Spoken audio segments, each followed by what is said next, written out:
I want to talk about chemical versus physical change. The main difference is in a chemical change, you're forming a new substance. In a physical change, you're not forming anything new. You're going from like one physical state to the other, or you're changing up its size, like you're grinding something up or something like that. So, for instance, take a look at it. I want to decide chemical or physical change. First one is silver tarnishing.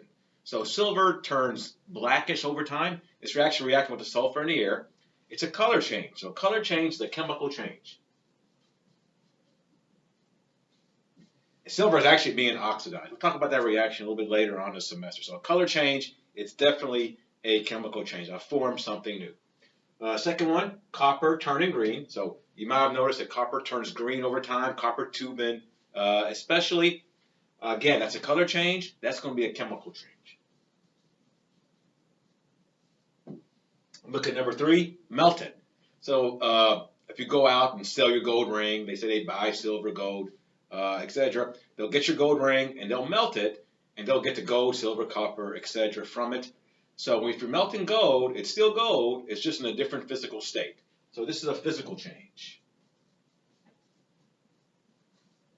Grinding up aspirin, I kind of mentioned before, if you change the state of it or the shape of it, it's still aspirin.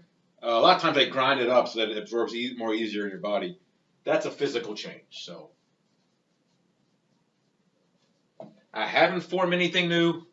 This changed its shape. That's a physical change. Number five, dry ice subliming. So dry ice undergoes sublimation.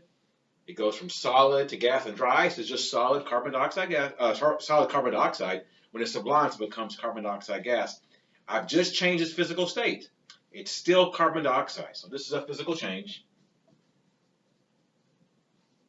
Last one, bubbles being produced. Whenever you have a chemical reaction which you're forming bubbles, like you drop an antacid in water, you're forming a gas. In that case, you're forming carbon dioxide gas. That's a chemical change. You're forming something new. Something's broken down to form a gas. So that's going to be a chemical change.